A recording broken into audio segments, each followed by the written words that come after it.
जय श्री कृष्ण। राधे कृष्णा। विष्णु भगवान और माता लक्ष्मी का सदा सर्वदा आशीर्वाद आप सभी भक्तजनों पर बना रहे।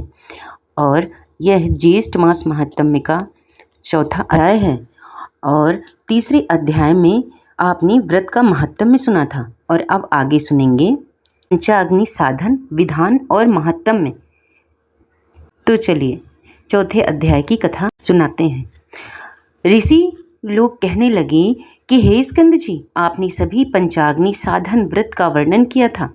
अब आप कृपा करके यह कहिए कि किसी कार्य की इच्छा रखने वाले अपनी कामनाओं की सिद्धि के लिए इस व्रत को कब करें और इसकी विधि क्या है। जिस प्राचीन व्रत के प्रभाव से गिरजा पार्वती जी स्वपद को प्राप्त हुए और इसका पंचाग्नि साधन नाम कैसे हुआ, यह सब वार्ता आप हम लोगों से कहिए। स्कंद जी कहने लगे कि हे विप्रो, पूर्व समय में जब श्री शिवजी भगवान ने कामदेव को भस्म कर दिया, तब दीन वंदना पार्वती जी बहुत दिनों तक शोकाकुल रहीं। इसके पश्चात अपने पिता के घर में जाकर रहने लगी, परंतु कहीं से सुख ना मिला।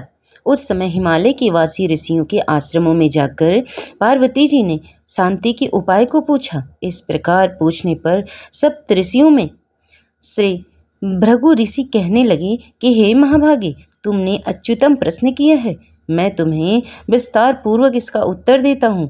ज्येष्ठ मास की तृतीया के दिन प्रातःकाल मनुष्य शुद्ध जल से स्नान करे और नित्य कर्म करके शुक्ल वस्त्र धारण कर अपने घर को आए और पुण्याह वाचन के पश्चात ब्राह्मणों का पूजन कर समिधाओं से प्रदीप्त 4 अग्नियों को करके यथाशक्ति उनका पूजन करे और उन अग्नियों के मध्य भाग में बैठकर सूर्य नारायण की तरफ ही अपनी दृष्टि को, जब तक सूर्य नारायण अस्त ना हो उनकी तरफ ही अपनी दृष्टि को रखें और इंद्रियों को वश में रखकर स्थित रहे। इस प्रकार निराहार जितेंद्रिय रहकर इस मास व्रत करें।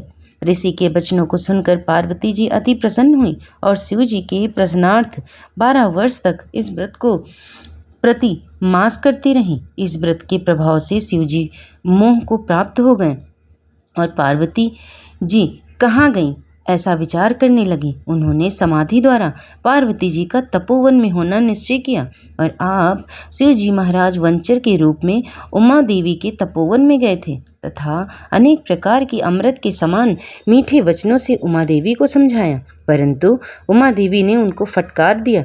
तब शिव जी अपने वंचर रूप को त्याग कर अपने को शिव रूप में प्रकट किया और पार्वती जी ने जब शंकर भगवान को देखा तो लज्जा के मारे अपना सिर नीचा कर लिया। भगवान शिव ने बड़े आदर के साथ पार्वती जी को अपनी गोद में करके आलिंगन किया। इस समाचार को सुनकर राजा हिमवान भी वहाँ पर आ गए और शिव जी से मिलकर विविध उपचारों से शिव जी महाराज का पूजन किया। तब श्री शिवजी राजा हिमवान और तपोवन के वासियों की आज्ञा लेकर पार्वती जी को अपनी अर्धांगिनी बनाकर कैलाश पर्वत को चले गए। स्कंद जी कहने लगे कि हे ब्राह्मणों, मैंने आपसे पंचाग्नि साधन व्रत का विधान कहा, अब आप ज्येष्ठ मास का और क्या महत्तम सुनना चाहते हैं। यह व्रत सब कामनाओं को पूर्ण करने वाला अनेक मनुष्यों द्वारा पहले किया गया है तथा यह व्रत धर्म, अर्थ, काम और मोक्ष के लिए श्रेष्ठ साधन है। जो मनुष्य इस व्रत को भगवान जगदीश की तरफ तुष्टि और पुष्टि के लिए करते हैं, वे इस लोक में समस्त कामनाओं को पाकर अंत में ब्रह्मलोक को प्राप्त होते हैं। और यहीं पर ज्येष्ठ मास महात्म्य का अध्याय